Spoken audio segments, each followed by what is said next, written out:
La Balocon Gang. Ah, Seigneur. En fait, vous ne prenez pas conscience que vous êtes doté d'une mission. C'est pas moi le Balocon chef, je parle de vous. Vous êtes doté d'une mission. Vous avez fait. Et on a vu, en fait. On ne fonctionne pas dans le paraître. Ce n'est pas les histoires, ce n'est pas les Ogoulas, ce n'est pas les Mavovos. Vous avez fait. Et le Gabon entier a vu. Pourquoi je vous respecte? C'est parce que je connais votre capacité. C'est parce que je connais votre force de frappe. Vous avez fait. Et on a vu. C'est pas un truc qu'on raconte, c'est dans l'histoire en fait. On peut modifier tout, mais on ne peut pas modifier l'histoire. Qui va modifier l'histoire? Qui pourra modifier l'histoire? Vous avez tout fait. Vous avez tout fait. Et maintenant, j'ai l'impression que vous oubliez ce que vous avez fait. Pourquoi vous oubliez ce que vous avez fait, mon Dieu? Vous oubliez ça, pourquoi? Si le Gabon là est là, si le Gabon là est pseudo-libre, c'est parce que vous avez participé à ça. On va vous dire ça en combien de langages? En combien de langues? Pourquoi vous vous négligez en fait? Pourquoi vous négligez votre impact? C'est la partie là qui me dépasse. Hein. À chaque fois, je vous le dis, et je vous le répète, et depuis des lustres, si tout ce qui se passe là, c'est le Balocon chef qui est exposé, ben c'est vous, la Balocon Gang, c'est vous qui faites tout.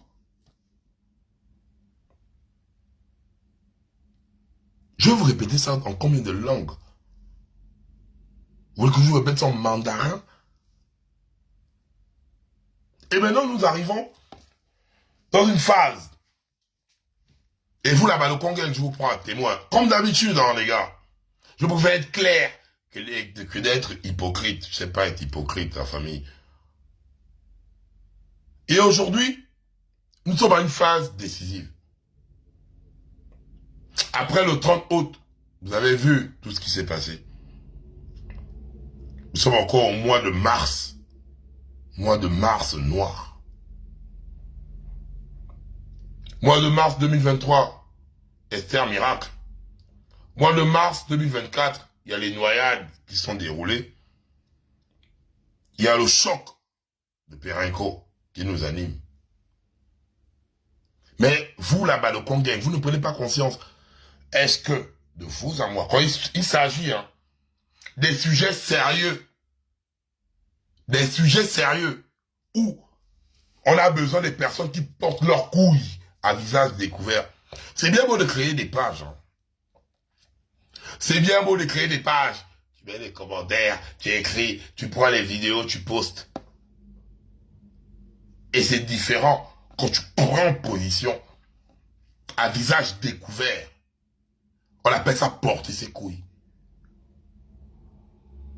Ils ne portent pas leurs couilles. À part certains activistes, je veux aussi dire que nous sommes les seuls, certains activistes, ils sont là, qui portent leurs couilles, qui viennent à visage découvert. Mais majoritairement, ils sont où? Nous sommes actuellement dans un deuil national. Là. La situation de Perenco, là, c'est un deuil national. Là. Ce qui me fait mal, et je vais m'adresser à mes chers activistes, je vais venir au dialogue. Je viendrai au dialogue. Je viens au dialogue parce que je cherche une nomination. Je cherche aucune nomination parce que si je voulais être nommé, je vais être nommé depuis. Bon, après, je vais vous dire ça bien là-bas au Congrès. Je ne cherche pas une nomination. Mais je suis fatigué de la nage où on parle à distance. Je vais venir porter mes couilles et dire en live devant tout le monde parce que je suis fatigué là. Il y a un moment donné, on parle, ils croient qu'on est dans l'ONDEM. Je suis français. J'arrive au Gabon, je suis français. Je suis Gabonais et français. Donc, il y a rien là-bas. Rien ne va être organisé là-bas. Je vis les balocons qui fia. C'est normal. Mais il y a un moment donné, il faut arriver devant les gens là et leur dire leur vérité. Parce que moi, je remarque que toutes les personnes qui partent là-bas, une fois nommées, comme mon grand frère Bitob, partout. On t'a nommé là-bas pour la Gassa ou Gassa. Mais tu es là, tu vois, hey! C'est ça qui me fatigue dans l'histoire là, en fait.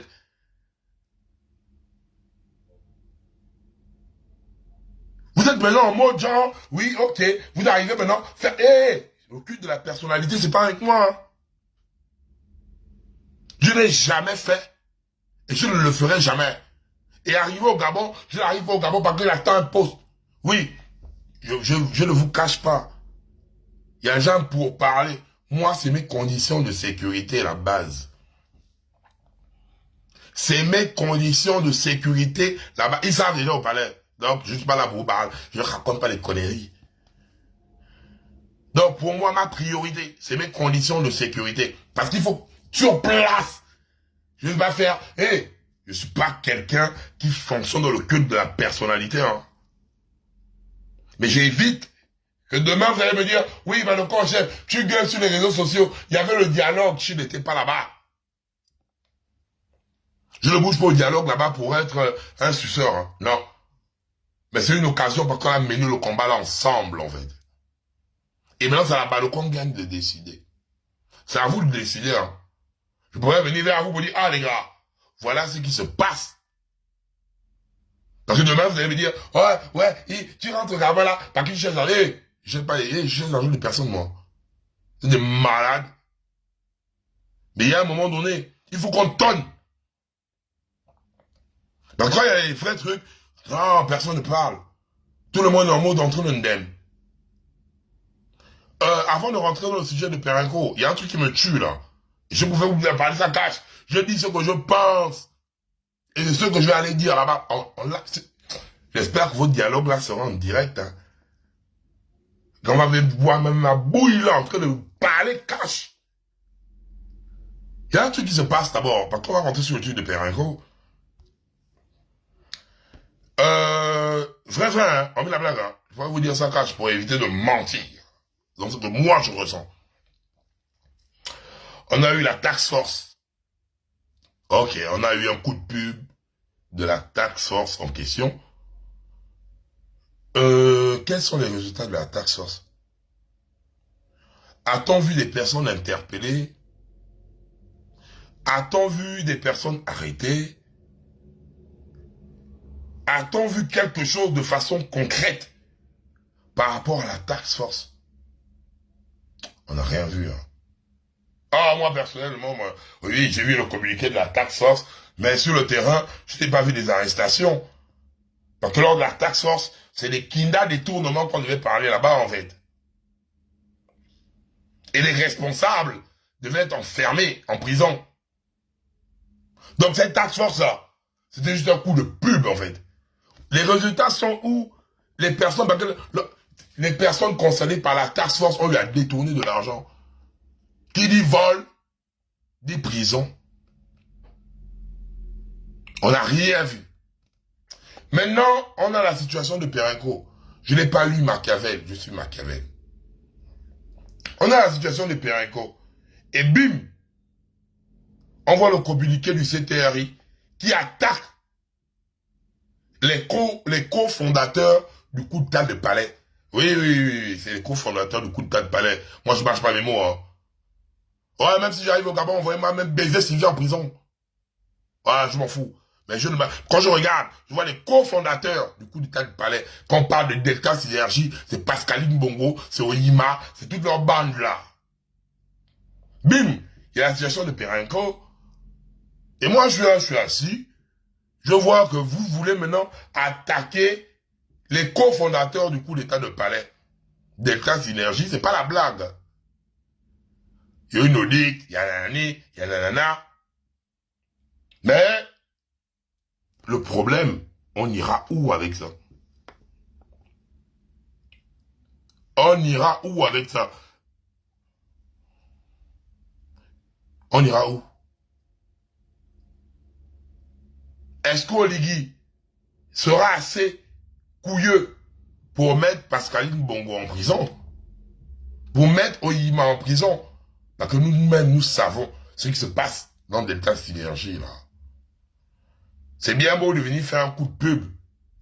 Mais c'est encore mieux de réaliser ça. Parce que si c'est les fraudes, les détournements, les nanani, les nananas, on connaît.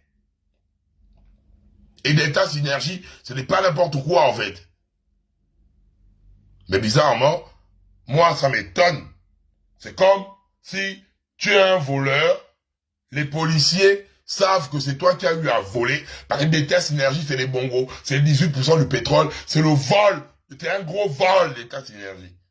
Mais c'est comme toi, tu es assis, tu es un voleur, tu sais que tu as tout ce que tu as eu à dérober dans ta maison, et les policiers font un communiqué dans lequel ils viennent t'avertir qu'ils vont venir chez toi. Ne soyons pas des enfants, en fait. Parce que Delta Synergie, c'est le poumon des vols de la famille Bongo. Mais nous sommes assis. On voit le CTRI qui dit, qui les annonce, on va venir faire. Non! Je suis désolé. C'est un truc qu'on arrive, boum! On n'a pas besoin de faire un communiqué. Quand on fait un communiqué, c'est pour avertir les voleurs. Je vous raconte quoi aux gens, en fait. Et je vois, vous avez appris les activistes, c'est vrai, hein, on ne parle pas la bouche pleine. Mais quand tu es en train de mâcher, tu ne peux plus parler. Parce qu'il faut que d'abord que tu mâches et tu avales. Je vois certains activistes dire, ouais, Delta Synergie, oui, c'est un... Non! On sait les détournements de Delta Synergie. On sait tout ce qui se passe. Delta Synergie est sur place. Vous annoncez, il y a quoi qui va suivre là? Parce que là, Oligui, les gens te conseillent très mal. Très mal. On te conseille très mal dans ton game là, en fait. Ne crois pas que tout se passe dans le buzz, dans le populisme. Parce que les Gabonais, Delta Synergie te le volent. Mais, après là, hein, si Oligui, tu me montres que tu envoies, parce que c'est que Delta Synergie, ça veut dire que c'est Pascaline Bongo en prison, ça veut dire que c'est Soyima en prison, ça veut dire que c'est Opianga en prison, ça veut dire que c'est Junior Bongo en prison, ça veut dire que c'est Yacine Bongo en prison, ça veut dire que c'est Opiang, c'est toute votre bande là, ça veut dire jusqu'à Ngari en prison en fait. Faut arrêter de prendre les décisions où tu crois que c'est un buzz, Oligui. On parle des problèmes du Gabon, là. Ne crois pas que c'est la blague. Tu es entouré de plusieurs personnes qui sont en train de t'induire en erreur et ça me fatigue. Nous avons des vrais problèmes, en fait. Ne crois pas que... Non, nomination, ne comptez pas dans les nominations. À chaque fois, je fais que vous le dire. Être nommé, c'est être exposé. Vous savez l'impact là-bas, le Congo, on ne s'invente pas. Et on ne se vante pas. Mais on connaît notre impact ici, là. Et ils le savent. Croyez-vous que c'est une nomination qui peut nous dépasser? Mais par contre, on a décidé de ne pas se mêler dans n'importe quoi. Mais par contre, l'histoire, rien ne va arriver là-bas. On arrive, on parle cash. On a besoin de la restauration de notre dignité. Voilà le marché de Franceville. C'est les étrangers qui font encore des places aux Gabonais. Nous avons vu la petite Camerounaise à nous manquer de respect. Où est notre dignité? Où est notre dignité? Où est la restauration de cette dernière? Et vous croyez que le Gabon c'est une blague? Vous croyez que le game là c'est un jeu? Que vous croyez qu'il va venir mettre des faux espoirs, nourrir des faux espoirs? Je comprends, les gars, je vous comprends exactement, je vous comprends pleinement. Que vous avez ce côté, c'est la lueur d'espoir, nous tous on l'a eu. Mais dorénavant, ayons les yeux ouverts. Ayons les yeux ouverts. On va aller sur Perenco. Parce que le live, je vais faire, le live ouvert sera ce soir. Donc je vais mettre un peu ce que j'ai eu à recevoir. On va écouter réellement ce qui s'est passé sur le site. J'ai mes spaces partout. Et maintenant là, vous avez là activé tombeau ouvert en fait. Vous l'avez activé. Et vous allez récolter ce que vous avez activé, les gars. Parce que je préfère mourir comme un chien que de trahir ce peuple qui m'a tout donné. C'est que vous ne me comprenez pas. Si je pensais qu'à ma tête, je serais déjà milliardaire là où je parle là, en fait. J'ai rien à dire avec vous. J'ai rien à vous, je vais me justifier encore. Si je ne pensais qu'à ma sale gueule, là, en ce moment où je parle, je serais milliardaire. Mais je ne vais jamais manger tant que mon peuple ne mange. Donc chacun a une éthique, en fait. Et quand je vois, aujourd'hui vous êtes là, vous êtes face aux réalités. Quand il y a les vrais problèmes, les pages, vous prenez vos doigts, quand le panari là, ou vos doigts que vous torchez les culs sans papier hygiénique, vous partez écrire là. Quand vous vous retrouvez dans la merde, c'est là-bas le coin gang ne fait pas le bruit, vous êtes où? Personne ne parle. Parce qu'il y a les sujets où tu vas voir les pages, genre vous allez voir les pages, c'est excité. Et il y a des sujets où eux-mêmes ils sentent que on ne parle pas de ça. Ils n'ont pas assez de couilles. Ils n'ont pas assez de couilles pour parler de ça. Donc, faut apprendre à nous